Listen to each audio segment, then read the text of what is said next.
टी20 में 160 से ज्यादा का स्ट्राइक रेट, आईपीएल के 3 सीजन में 1500 से ज्यादा कुल रन, और फिर भी टी20 वर्ल्ड कप की टीम से बाहर। सवाल सीधा है, जब ईशान, संजू और रिंकू सिंह खेल सकते हैं तो फिर स्क्वाड में यशस्वी जायसवाल क्यों नहीं? टी20 वर्ल्ड कप 2026 के लिए भारत ने 15 खिलाड़ियों का जो स्क्वाड जारी किया है, घोषित किया है, उसमें एक जो सबसे बड़ा नाम गायब है वो है यशस्वी जायसवाल का।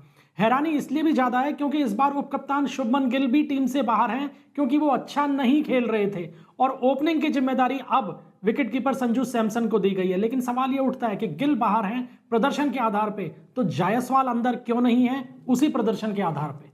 यशस्वी की जगह किससे मिली?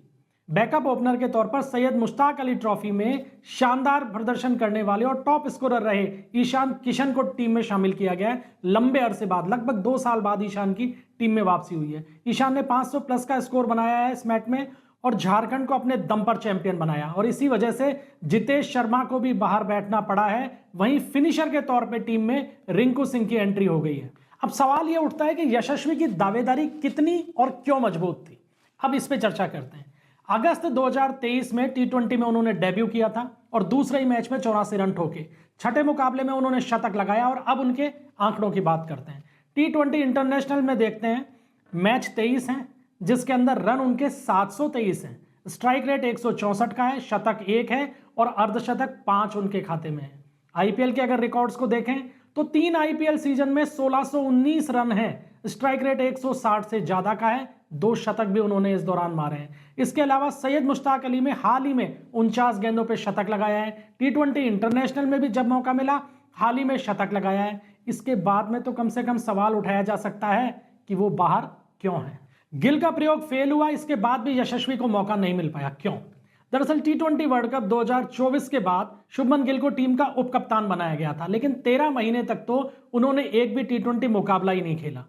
इस दौरान संजू सैमसन को मौका मिला और संजू और अभिषेक की जोड़ी ने टी20 में तहलका मचा दिया। दोनों ने मिलकर 5 शतक ठोके।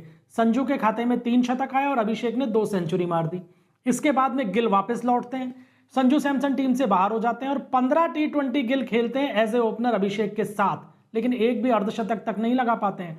स्ट्राइक रेट 138 से नीचे चली जाती है। इसके बाद इंजर्ड होते हैं और संजू को फिर ओपनिंग का मौका मिलता है, वो अच्छा प्रदर्शन करते हैं, टीम जीत जाती है। अगले ही दिन टी20 वर्ल्ड कप के लिए टीम अनाउंस होती है और पता चलता है कि गिल बाहर हो गए हैं और संजू सैमसन की टीम में एंट्री हो गई है। अब मूल अगर कारण देखा जाए कि यशस्वी जायसवाल को आखिर मौका क्यों नहीं मिल रहा टी20 में, तो जो एक खिलाड़ी है इसके लिए जिम्मेदार, तो उसका नाम है अभिषेक शर्मा। चौंकी मत, अभिषेक के चयन पे कोई सवाल नहीं है, वो इस समय टी20 टीम की जान है, लेकिन अभिषेक के इस धुआंधार प्रदर्शन के कारण ही यशस्वी को बाहर बैठना पड़ रहा है। दरअसल यशस्वी के बाहर रहने के दौरान अभिषेक को मौका मिला और इंग्लैंड के खिलाफ उन्होंने टी20 में शतक ठोक दिया, एशिया कप में धुआंधार प्रदर्शन किया और प्लेयर ऑफ द सीरीज रहे। 188 का स्ट्राइक रेट रहा और साथ में लेफ्ट आर्म स्पिन की जो उनकी कला है वो सबके सामने है ही। उन्होंने जिस कदर प्रदर्शन किया है पिछले 6-7 महीनों में टी20 के अंदर, उतना शायद किसी दूसरे खिलाड़ी ने नहीं किया और यही कारण रहा कि अभिषेक का एक स्पॉट लॉक हो गया।